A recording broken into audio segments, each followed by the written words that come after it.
Este é um podcast da Igreja Presbiteriana de Abaeté, uma igreja amável e fiel às Escrituras. Mateus 13:44. É apenas um versículo, mas eu creio que é um versículo, uma parábola que tem tanto a nos ensinar. E diz assim a palavra do Senhor: o reino dos céus é semelhante a um tesouro escondido no campo, que o homem achou e escondeu. Então, transbordante de alegria, vende tudo o que tem e compra aquele campo. Amém? Vamos orar mais uma vez. Deus, derrama teu Santo Espírito sobre nós, ó Pai, para que nós possamos entender e compreender e aplicar essa palavra que nos está exposta aqui, Pai. Que essa palavra diante dos nossos olhos possa nos encher os nossos olhos da maravilha e da preciosidade que é a graça do Senhor. Em nome do teu Filho amado Jesus Cristo, eu te oro e agradeço. Amém. Meus irmãos, quando eu era criança, eu gostava de assistir um programa na televisão do Silvio Santos. Todo mundo assistiu o Silvio Santos na vida, eu creio, né? Porque no domingo, principalmente, no sábado, era a única coisa que passava na televisão.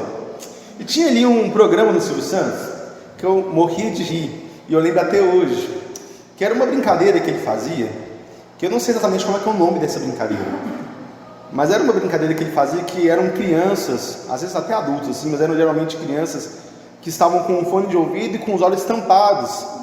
E aí o Silvio Santos começava a oferecer coisas para aquela criança, tipo: você aceita trocar esse sabonete que é seu por uma bicicleta? E a criança, sem saber o que ela tinha que falar, o que ela estava trocando, ela dizia sim, não. E eu achava muito engraçado, porque eram trocas muito absurdas que às vezes aconteciam. Às vezes a criança tinha uma máquina de lavar roupa e trocava a máquina de lavar roupa por um cliques, por uma coisa tão pequena. E a gente olha para essa realidade e pensa: meu Deus, é uma brincadeira que fala e pensa, faz a gente pensar muito sobre valores. Quando a gente não consegue enxergar direito, quando a gente não consegue entender direito o que está acontecendo, nós fazemos trocas ruins. Nós muitas vezes trocamos algo de grande valor por algo de baixo valor. E essa brincadeira, ela se torna para mim um emblema, dessa lembrança que nós temos de que muitas vezes nós fazemos trocas muito parecidas na nossa vida. Muitas vezes nós estamos diante de escolhas e que quando a gente não vê direito, quando a gente não ouve direito, a gente troca coisas que deveriam ser para nós preciosas, importantes, por coisas de baixo valor. E isso me faz pensar principalmente quando a gente pensa no reino de Deus, porque o texto aqui nos diz que o reino de Deus é parecido a um tesouro escondido no campo, é algo de grande valor. E eu fico pensando, será que nós também, como essas crianças que brincavam no Silvio Santos, não trocamos esse reino de Deus, essa pérola de grande valor, por algo que talvez não valha tanta pena assim? Ou será que a gente tem aberto o reino de Deus para poder ganhar coisas para a nossa própria vida? A gente precisa aprender a medir o valor das coisas, e o valor que as coisas têm para nós. Nós precisamos aprender a avaliar o custo da nossa própria vida e do aquilo que nós fazemos para o reino de Deus. E eu queria então, a partir dessa parábola, meditar com vocês sobre essa graça preciosa de Deus, sobre esse evangelho que é um tesouro de grande valor. Esse evangelho que é um tesouro de grande valor. A primeira coisa então que nós precisamos para entender esse tesouro de grande valor é que esse evangelho, ele é uma mensagem de graça. Ele é uma mensagem de graça. E essa é a primeira coisa que precisa estar na nossa mente. Existe graça aqui sendo oferecida nesse texto. Essa parábola então nos conta a história de um homem que achou um tesouro no campo. E isso, para a nossa mentalidade moderna, é algo meio estranho. A gente só vê meio em filmes, Mas naquela época, gente, que não existiam bancos, as pessoas tinham medo às vezes de ser assaltadas. O que elas faziam? Elas guardavam tesouros em algum lugar perto da casa delas, onde elas soubessem que existe aquele tesouro, mas aquele tesouro ali estava em um campo, e era normal que as pessoas então guardassem tesouros. Mas o interessante dessa história é que esse homem, então, ele acha esse tesouro. Esse tesouro lhe é encontrado como algo do qual ele não merece. É um favor imerecido. Ou seja, o que esse texto está tentando nos ensinar aqui é, de alguma maneira, esse reino de Deus, essa graça de Deus, esse evangelho de Deus, ele nos chega por graça, ele nos chega como algo com o qual nós não estamos esperando, com o qual nós não precisamos comprar, nem pagar nada. Ele simplesmente nos é dado, nos é oferecido. É um tesouro que não foi conquistado por mãos humanas. Aquele homem não trabalhou, e trabalhou para guardar aquele tesouro. Outra pessoa trabalhou para que aquele tesouro estivesse ali dentro daquele campo. Aquele tesouro ali, então, nos mostra esse valor do reino de Deus, esse valor do evangelho de Deus. E que tesouro é esse do evangelho? Que graça é essa que nos é oferecida? Ora, desde o início da humanidade, um problema que o homem sempre enfrenta e sempre enfrentou é o tal do dilema do pecado. É o dilema do pecado, porque o nosso pecado faz separação entre nós e o nosso Criador, entre nós e Deus. Mas o que o evangelho oferece para nós, e essa graça que nos é oferecida, é justamente uma solução para esse problema. É o fato de que em Jesus Cristo, o próprio Deus se fez carne e habitou entre nós e se entregou por nós. Como foi lido aqui na liturgia, por um justo pode ser até que alguém morresse, né? Mas Cristo morreu por nós quando nós ainda éramos pecadores. Isso é graça, meus queridos. Isso é graça de Deus, é graça porque nós não merecíamos. Nós éramos pecadores, nós éramos pessoas às quais ninguém nos acharia dignos de morrer por nós. Mas o próprio Deus foi lá e morreu. E por que Ele fez isso? Para que Ele fez isso? João 17,3, para mim tem um dos versículos mais profundos de todas as Escrituras, que nos ajuda a entender a verdade preciosa que é essa graça. Nos diz: a vida eterna é esta, que te conheçam a ti, o único Deus verdadeiro, e a seu Filho a quem enviaste. O que nos é oferecido por essa graça? Ora, o presente que nos é oferecido é a própria comunhão com Deus. Ora, se o pecado rouba a nossa comunhão com Deus, o que a graça de Deus faz é nos devolver essa comunhão com Deus, é nos fazer agora estar diante de Deus com a nossa consciência limpa e poder desfrutar desse Deus que nós agora conhecemos. Essa palavra conhecimento aqui, ela é muito importante. Na mentalidade hebraica, conhecimento não é apenas a mesma coisa que nós pensamos ou que nós achamos que é conhecimento. Nós temos uma concepção de conhecimento que é muito racional.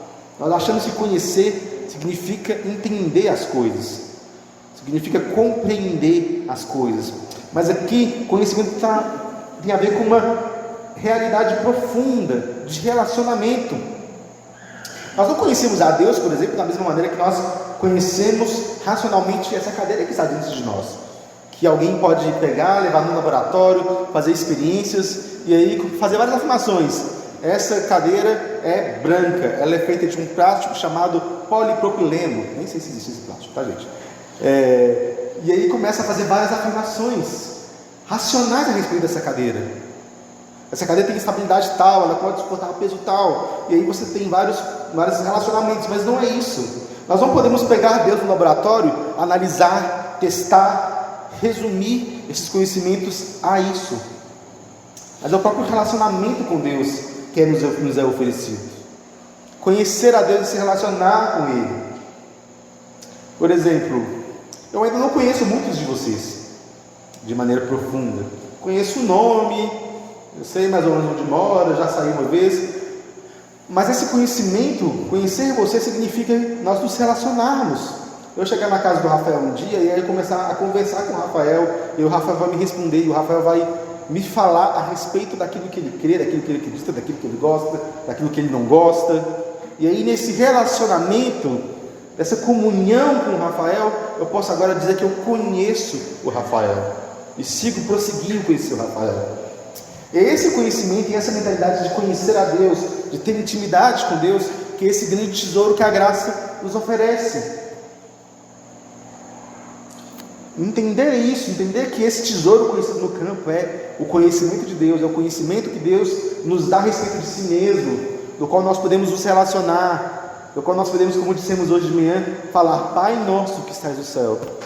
Entender que Ele é o nosso Pai, que Ele nos é Pai porque Ele nos foi dado em Jesus Cristo, que Ele está nos céus porque Ele é soberano, mas mesmo sendo soberano e sendo no céu, nas maiores alturas, Ele ainda assim se inclina para ouvir a nossa oração.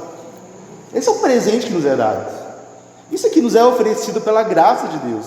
Essa graça de Deus que nos chama agora ao discipulado, a seguir Jesus. Esse é o presente que dá. Deus está dando dele mesmo. Ele é o tesouro. Ele é o tesouro que está oculto no campo. Aquele homem acha por graça que ele não precisava comprar. Mas em segundo lugar, a gente precisa entender que esse tesouro, essa graça, ela é valiosa. Ela é valiosa e custa tudo aquilo que nós temos. Tudo aquilo que nós temos. Porque esse texto então nos diz que esse homem encontra esse tesouro. Mas esse homem não pega esse tesouro e agora ele leva para casa sem custo algum. Esse homem vai, esconde esse tesouro de novo e compra aquele campo. Ele vende tudo aquilo que ele tinha, ele abandona tudo aquilo que ele tinha na sua casa, ele abandona suas posses, ele vende tudo aquilo e compra aquele tesouro, compra aquele terreno para que ele possa possuir e ser então dono propriamente daquele tesouro. Isso nos lembra, então, nos faz entender o valor da graça de Deus. Naquele contexto, você só era dono propriamente daquilo que você possuía. Se aquele homem tivesse pegado aquele tesouro e roubado, ele seria um ladrão. Mas aqui o texto nos ensina que esse homem, ele pegou aquele tesouro, escondeu de novo e comprou aquele campo. Ele sabia que aquilo lhe custava alguma coisa, era de graça. Mas o cálculo dele, na mente dele, ele entendeu que aquele tesouro valia infinitamente mais, e mais e mais do que tudo aquilo que ele possuía. Aquele tesouro valia mais, infinitamente mais do que tudo aquilo que ele possuía. E aqui, meus irmãos, eu preciso introduzir um conceito muito importante, de um autor chamado Dietrich Bonhoeffer.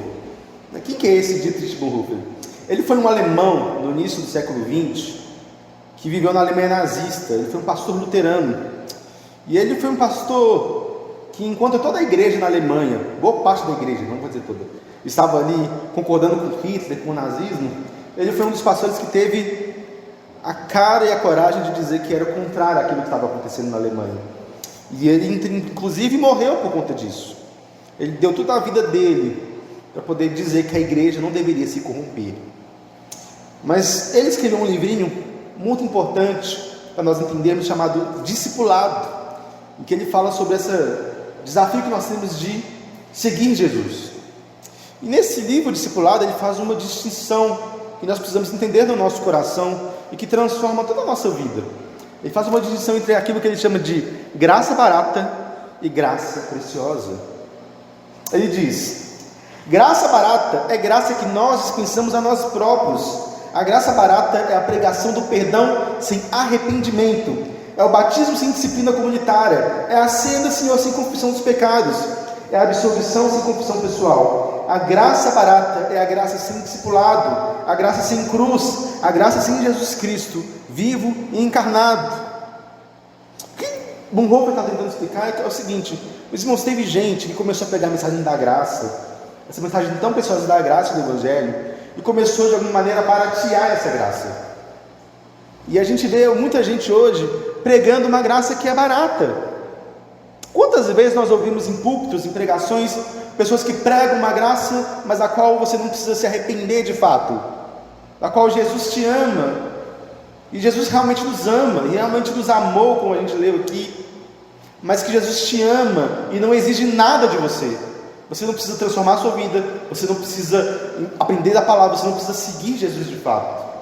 Gente que é apacentada, como que indo para o inferno direto, achando que sim, Jesus me salvou, mas crendo que Jesus nos salvou, sem precisar de fato entender aquilo que o Evangelho tem a nos oferecer. Porque no final das contas, você achar que é salvo, mas continuar vivendo a sua vida de pecado, e continuar vivendo a sua vida do mesmo jeito, sem se aprofundar no relacionamento com Cristo, é graça barata. Você não está sendo salvo de fato, porque a vida eterna é essa, que conheçam o único Deus verdadeiro e a Jesus Cristo a quem Ele enviou. E se aprofundar em conhecer a Jesus Cristo é também ter a nossa vida transformada por essa palavra de Deus. Então tem gente que está falando: Senhor te salvou, você pode ter graça, mas sem confissão de pecados, sem arrependimento, sem disciplina, porque creem que esse relacionamento com Deus, esse tesouro, é barato demais. É aquela coisa, né? Já viu aquele ditado? De graça até injeção na testa. Tem gente que fala, de graça até injeção na testa.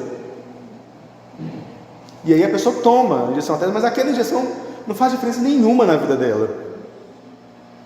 É graça sem entender aquilo que está sendo oferecido de fato, sem entender aquilo que Deus está nos oferecendo.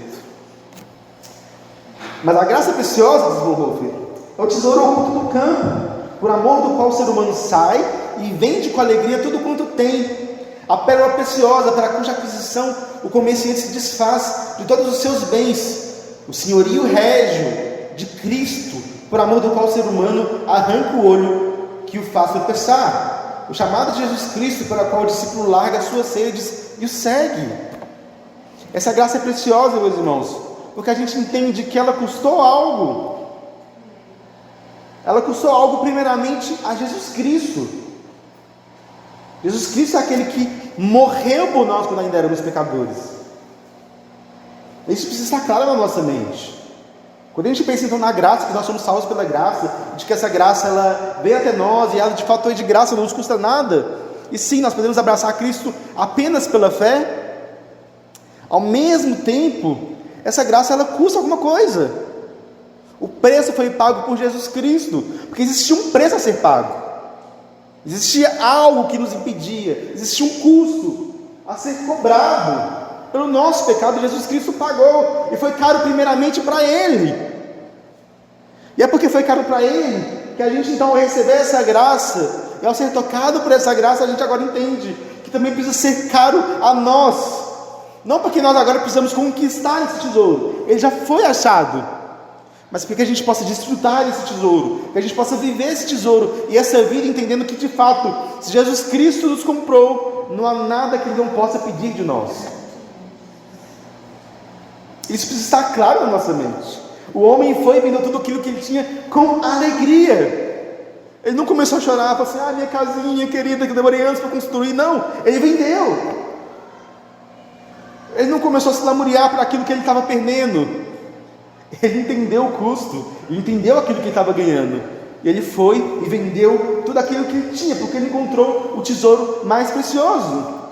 Essa é a graça de Deus verdadeira, a graça que transforma. É uma graça que não nos faz: sou salvo, agora eu posso continuar pecando. Ou eu sou salvo, agora eu posso viver de qualquer jeito. Não, é uma graça que custa tudo que a gente tem. É uma graça que nos faz entender que tudo que nós temos é do Senhor, que tudo que Ele faz agora nos chama para esse discipulado, para esse caminhar com Ele diariamente, porque esse é o grande propósito da fé: conhecer a Deus e a seu Filho Jesus Cristo que Ele enviou. E a gente pode pensar então, o que nós podemos dar a um Deus que tem de fato todas as coisas? Ele é um Deus que já tem tudo aquilo que Ele precisa. O que nós podemos dar a um Deus que já tem tudo? O que nós podemos então vender para comprar e conquistar esse tesouro de grande valor? Nada, a não ser tudo aquilo que nós temos. A não ser tudo aquilo que nós temos. Com o que nós podemos pagar a Deus? Nada, a não ser tudo aquilo que a gente é, e a gente ainda fica devendo. Jesus Cristo, ainda no Evangelho de Mateus, nos diz algo importante, que precisa guiar aqui para nós.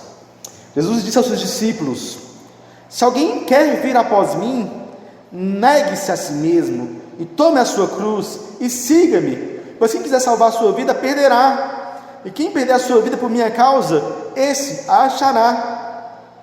De que adiantará uma pessoa ganhar o mundo inteiro e perder a sua alma? Ou que dará uma pessoa em troca da sua alma? Cristo está falando aqui de um mistério profundo. A gente vive numa cultura em que negar a si mesmo, em que falar do curso do discipulado, do curso do Evangelho, é muitas vezes banalizado. As pessoas, elas querem encontrar a si mesmo, elas querem ganhar esse mundo aqui e agora. Mas a palavra de Deus aqui nos chama: toma suas cruzes e siga-me. O chamado de Jesus é um chamado para imitá-lo. O discipulado de Jesus é que nós, andando com Jesus agora, nós podemos seguir o seu caminho. E seguir o seu caminho é seguir o mesmo caminho que ele teve, o caminho de cruz, o caminho de sofrimento, de abraçar o sofrimento e saber que por meio dos nossos sofrimentos também, por meio da obediência à palavra de Deus, por meio da obediência perfeita que ele também teve ao Pai, nós agora, também obediência ao Senhor, podemos ter vida. E essa é uma recompensa que nós temos também, porque nós seremos parecidos com Cristo. É um chamado de que agora a gente possa imitar a Cristo. E nós precisamos então não valorizar a nossa vida, mas valorizar o reino de Deus, aquilo que Ele está nos oferecendo, mais do que a nossa própria vida. Esse é o chamado do Senhor. Esse é o chamado do Senhor para nós, de que nós não vivamos mais para nós mesmos, mas que agora a gente pratique aquele autoesquecimento. Os filósofos da antiguidade, eles tinham um bordão, dizem que é de Sócrates, que a grande conhecimento da filosofia é: conhece-te a ti mesmo. Conhece-te a ti mesmo. Mas a proposta de Jesus aqui é diferente da proposta da filosofia, em que a gente precisa conhecer a si mesmo. Mas a proposta de Jesus aqui é: esqueça-te a ti mesmo. Esqueça-te a ti mesmo. Esqueça dos seus defeitos, dos seus problemas, porque você não pode se conhecer de fato se não for diante do Senhor, se não for diante de se auto-esquecer e olhar e conhecer e seguir e conhecer Jesus. A proposta do cristianismo e da nossa fé é que nós, esquecendo de nós mesmos e olhando para Cristo, olhando para esse discipulado de Jesus e seguindo Jesus, avaliando os custos de seguir Jesus, nós precisamos agora seguir Ele e encontrarmos a nós mesmos. Primeiro a gente precisa esquecer, para depois nós nos encontrarmos. Esse é o mistério que está aqui. Esse é o mistério profundo que Jesus nos oferece aqui. De que adianta ganhar o mundo inteiro e perder a sua alma? De que adianta você ganhar o mundo inteiro e perder a sua alma? De que adianta a gente cumprir os nossos planos, os nossos afazeres, cumprir as nossas coisas, sem antes vislumbrar o reino de Deus que está diante de nós? Vale muito mais o Evangelho de Cristo. Então isso nos chama a gratidão. Uma palavra simples, mas tão difícil de ser aplicada na nossa vida. De que agora a gente, entendendo o valor de Cristo, entendendo esse valor dessa graça que nos oferece, entendendo que ela é preciosa, com alegria a gente vai e vende tudo que tem. Com alegria a gente renuncia a si mesmo. Com alegria a gente entende que nós estamos nos auto-renunciando para abraçar a Cristo, abraçar algo que é de grande valor, abraçar algo que pode dar de fato sentido e significado para as nossas vidas. John Piper, ele tem uma frase que marcou muito a minha vida quando eu li um livro dele. Ele diz que nós devemos viver para mostrar que Ele é melhor do que a vida. No ano novo a gente leu aqui que a tua graça é melhor do que a vida, Jesus Cristo é melhor do que a vida, Ele é a vida melhor. E se de fato Ele é o melhor dessa vida, se de fato a graça de Deus é mais preciosa do que a nossa própria vida, nós devemos viver para mostrar isso para o mundo. Nós devemos viver para mostrar que a graça de Deus é melhor do que a vida, que Jesus Cristo é melhor do que a nossa própria vida. Para entender e mostrar que a vida não é como um programa do Silvio Santos, em que a gente está sem ver, sem ouvir, e nós estamos dizendo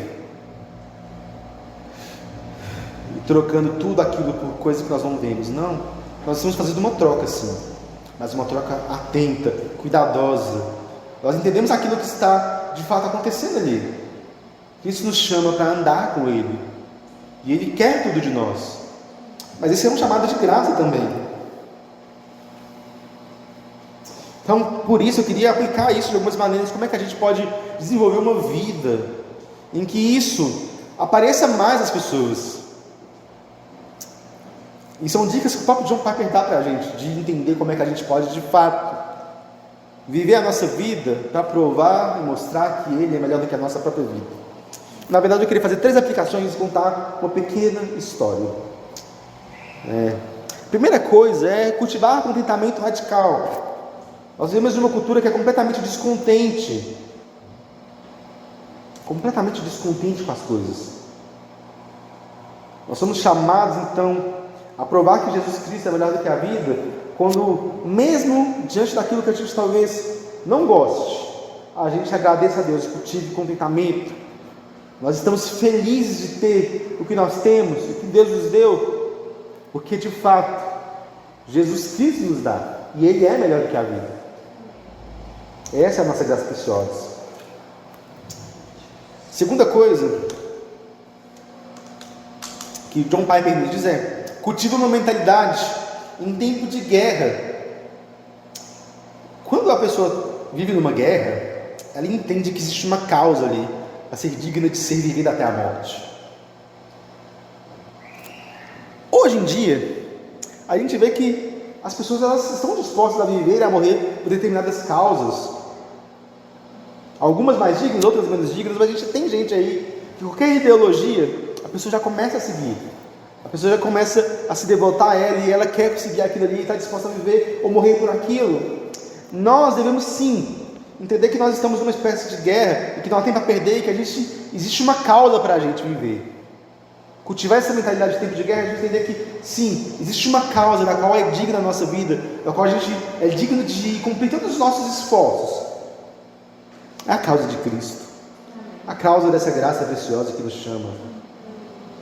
Jesus Cristo nos chama então para viver a nossa vida com essa mentalidade, sabendo que existe algo a viver, que nós não podemos perder tempo. Quantas pessoas estão aí que não ouviram o Evangelho, que não conhecem a graça salvadora de Deus? Nós precisamos ir lá e resgatar essas pessoas. Nós precisamos pregar o Evangelho para elas, entender que nós estamos numa espécie de guerra. Não é para a gente ser belicoso com elas, não é para atirar para sair matando, mas é talvez atirar para sair salvando as pessoas. Esse é o nosso chamado. E por fim, fazer escolhas de vida que são mais sacrificiais a nós. Nós precisamos entender isso. Se isso é verdade, se esse Evangelho é profundamente verdadeiro e essa graça é preciosa para nós, então a gente precisa entender e seguir esse modelo de Jesus Cristo. O autossacrifício é justamente a gente abrir mão daqui do nosso conforto.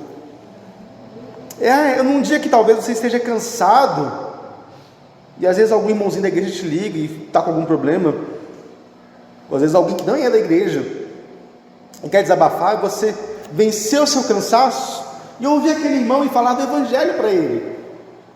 É quando você vê alguém passando necessidade, como nós vimos essa semana, você dar aquilo, até mesmo daquilo que você não tem, e contribuir com aquela pessoa.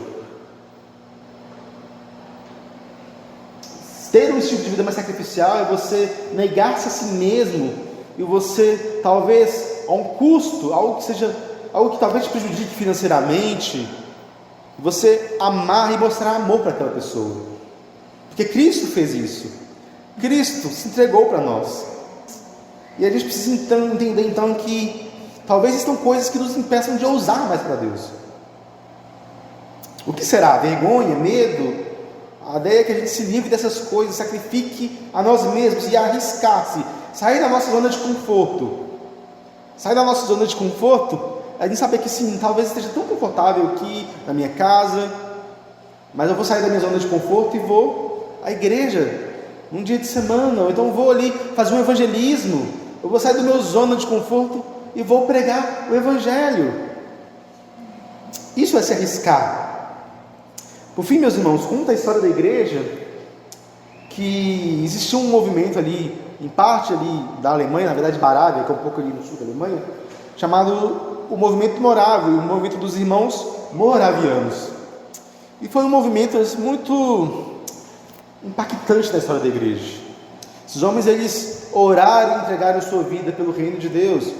disse que eles fizeram uma vigília de oração que durou 100 anos.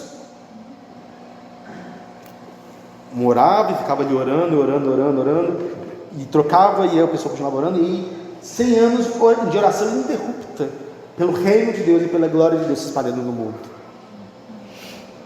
E conta-se então que 2 jovens moravianos, eles estavam ali, eles eram sapateiros, e eles ouviram falar de uma ilha ali no sul da África, de que não haviam ali pessoas que criam no Evangelho de Cristo. Não haviam pessoas que criam, entendiam e abraçavam o Evangelho de Cristo. Mas aquela ilha era uma ilha de escravos, e o único jeito então que eles tinham para que pudessem de fato chegar naquela ilha era se eles fossem como escravos. Então eles foram, oraram junto com a comunidade, trabalharam alguns meses, juntaram dinheiro e chegaram aos mercadores de escravos e falaram assim: esse aqui é o dinheiro da passagem, nós estamos nos vendendo como escravos. Eles se venderam como escravos, para que outros pudessem ser livres pelo Evangelho de Deus. Talvez, e eles cantavam um lema, eles diziam: que o Cordeiro receba a recompensa do seu sacrifício. Essa história então me faz lembrar, entender quão preciosa é essa graça de Deus. Essa graça que faz com que homens estejam dispostos até mesmo a se vender como escravos, para que outros possam ouvir a palavra de Deus. E esse é o desafio do discipulado. Esse é o grande desafio que nós vamos cada vez mais explorar e nos adentrar nesse mês de janeiro. O desafio de que, como filhos de Deus, nós somos chamados a viver essa graça de Deus preciosa, com tudo aquilo que nós temos e somos. Amém? Oremos aqui, enquanto eu oro, só o louvor pode vir. Senhor, meu Deus e Pai, muito obrigado, Senhor, porque o Teu Evangelho, a Tua Palavra é verdadeira e fala aos nossos corações.